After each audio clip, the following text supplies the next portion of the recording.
Christophe Marguin, bonjour. Bonjour. Écoutez, aujourd'hui on vous propose un nouvel épisode de la série Covid-19 avec un reconfiné avec. Et donc aujourd'hui, Christophe Marguin qui est à la fois le chef du restaurant Le Président et président de l'association des Toques Blanches.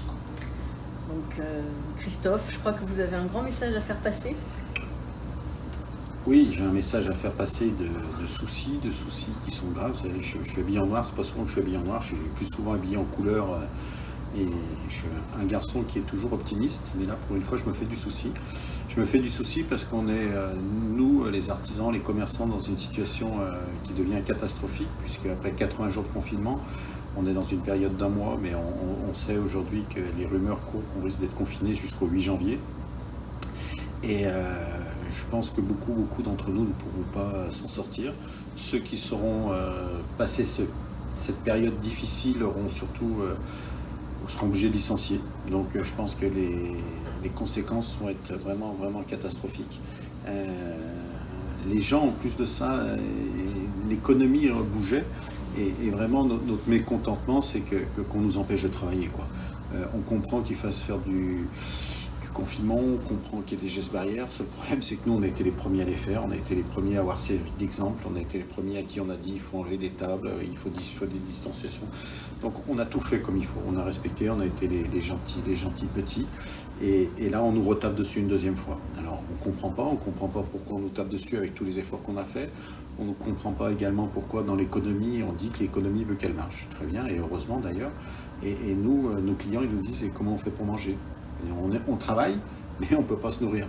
Donc, que ce soit à tous les niveaux, que ce soit pour les salariés, pour les patrons, on ne peut pas les manger dans le bistrot, il n'y a plus les petites habitudes que les gens avaient. Donc, ça pose vraiment un gros problème. Ça pose un gros problème qui ne pourra pas durer. Et ce qu'on ne comprend pas, c'est que l'État reste les oreilles bouchées, quoi. Je veux dire, Monsieur Véran, tout le respect que j'ai pour un ministre, il ne doit pas avoir tous les pouvoirs. Oui, la santé est importante. Nous, ce qu'on demande juste, c'est de travailler comme les commerçants qui sont dans une situation aussi catastrophique que nous. C'est de dire, voilà, pourquoi du lundi au vendredi, on ne peut pas travailler la journée. Nous, juste le midi pour faire notre service du midi. Et de dire, voilà, 18h, 19h, on confine, mais on confine. Pas à moitié. Moi, où j'habite un angle de rue important. Les voitures, je les vois jusqu'à 23h, ça roule. Donc, on confine comme on a fait la première fois. Le week-end, s'il faut, on confine à nouveau. Mais au moins qu'on ait 5 jours pour travailler, comme les autres entreprises. Pourquoi nous, on est au banc à part, quoi.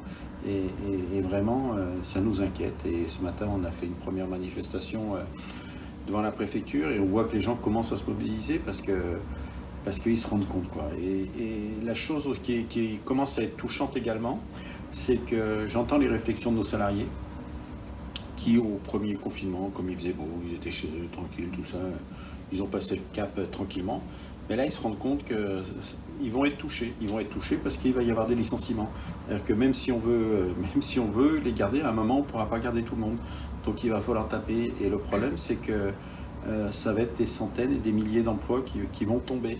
Donc c'est pour ça que je n'arrive pas à comprendre la réaction du gouvernement qui reste enfermé sur les positions. Et je vous dis surtout, c'est qu'on est dans une période où les gens, on approche au moment des fêtes, où justement, c'est vrai que ce moment festif, il nous l'annonce qu'il ne sera pas comme d'habitude, on en est conscient, mais il faut qu'il fasse quelque chose, quoi, parce que c'est pas que ça va pas être festif, c'est que ça va être catastrophique, quoi. Donc ce matin j'écoutais, je donnais l'exemple, c'est un commerçant qui est dans le textile et qui expliquait qu'il avait une dizaine de magasins, qu'à la fin du mois il fallait qu'il paye 1 million d'euros de stocks qui sont rentrés d'avance, avec la TVA d'octobre à payer fin novembre. Parce que comme on l'a dit, on a bien travaillé depuis qu'on a repris le travail, l'économie est bonne. Et c'est ça qui est triste, quoi. C'est-à-dire que si l'économie était à l'arrêt, qu'il n'y avait pas de clients, qu'il n'y avait pas de demande, on comprendrait, quoi. Mais là, on casse une économie qui demande qu'à travailler. Alors c'est vrai qu'on est dans ce restaurant qui est fermé, donc qui est triste, hein. Il y a les rideaux qui sont fermés, alors que les distances entre les tables et toutes les mesures barrières sont respectées. Donc les solutions sont possibles. Est-ce que vous avez expliqué qu'on pourrait ouvrir du lundi au vendredi, à midi au moins? Est-ce que ce sont des mesures qui peuvent être entendues ou c'est d'ores et déjà lettre morte? Vous avez un espoir? Non, j'ai pas d'espoir. Je revendique parce qu'on en a besoin. J'y crois pas. Nous, les distanciations, on les a fait, on a fait tout comme il faut. Vraiment, on a respecté, on a fait attention. On a fait vraiment les efforts. Donc nous, s'il fallait rouvrir, on est prêt à rouvrir. Comme je disais, les boutiques également, qui sont dans la même situation que nous, parce que c'est un ensemble. Ces commerçants sont aussi importants que nous. Et de dire pourquoi... dans vos boutiques, suivant la grandeur, vous avez le droit d'entrer 2, 5 clients, 8 clients, 10 clients. Si les gens ils doivent attendre dehors, ils attendront dehors. Parce qu'ils en sont conscients, ils ont commencé à prendre ces habitudes. Donc ils ne seraient pas choqués de dire mais laissez-nous travailler, quoi. On ne demande pas d'argent, on ne demande pas d'aide, on ne demande rien. Aujourd'hui, ce qu'on veut, c'est juste travailler. Et on espère que vous allez être entendu. Donc les prochaines étapes, c'est je crois demain. Le 11 mercredi. il y a un conseil de sécurité. Jeudi, je pense qu'il y aura une annonce du président ou de Véran. Mais moi, j'ai bien peur qu'il nous annonce ce confinement jusqu'au 8 janvier, puisque à chaque fois que quelqu'un du gouvernement prend la parole, la discussion, c'est de dire ça ne sera pas un Noël comme les autres. Donc, mais je pense qu'ils ne se rendent pas compte, c'est que oui, bien sûr qu'il y a des malades. Oui, il y en a. Mais regardons les autres pays aussi. Il y en a qui confinent différemment, il y en a qui ne confinent pas. Est-ce que c'est nous qui avons la meilleure solution? Je ne pense pas, parce que vu les conséquences dans l'état où on est, nous, je ne pense pas que c'est nous qui soyons donneurs de leçons sur ce sujet. C'est pour ça que je pense que l'économie est aussi importante que la santé, parce que je vais être très dur en disant ça, c'est surtout des personnes âgées qui sont touchées. Malheureusement, ils ont fait leur vie. Nous, on n'a pas fait notre vie, on n'a pas fini de la faire. Et on a des emplois qui sont derrière nous. Et surtout, je pense que ceux qui vont se retrouver sous le chômage risquent de s'y retrouver pour des périodes très très longues. Parce que, étant donné que le nombre de restaurants qui va fermer et le nombre de commerces qui vont fermer dans les diverses latitudes qu'il puisse y avoir, l'emploi sera vraiment difficile à retrouver. Écoutez, est-ce qu'on peut éventuellement finir par un mot positif, une lueur d'espoir dans ce bout de tunnel?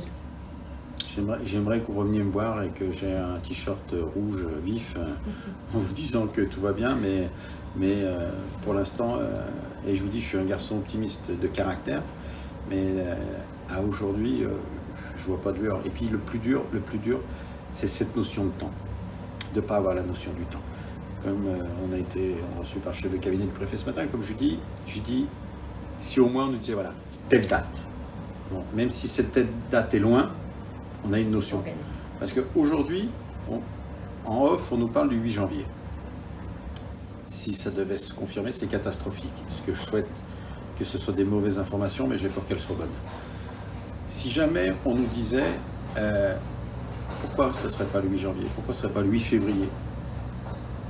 Comme on nous donne les informations au fur et à mesure, c'est pour ça qu'à un moment, il vaut mieux trancher. C'est pour ça que quand on dit, pourquoi pas cette partie des gens qui est déconfinée, en fin de compte, puisqu'elle a le droit de travailler, elle a le droit de se promener, bloquons tout le monde au travail de 6h du matin à 18h, voilà, dans les îles, et après, le soir, on confine, le week-end, on confine, on fait ça sérieusement et pas à moitié, parce que là, on sent vraiment que c'est à moitié. Bon, alors on va essayer de fonder un vœu, c'est que dès qu'on est déconfiné, que vous pouvez rouvrir, on se retrouve ici à cette même table avec une table de grenouilles. Surtout qu'on puisse manger exactement. Voilà. Merci Christophe, et on croise les doigts pour la suite. Merci beaucoup. Voilà. À bientôt.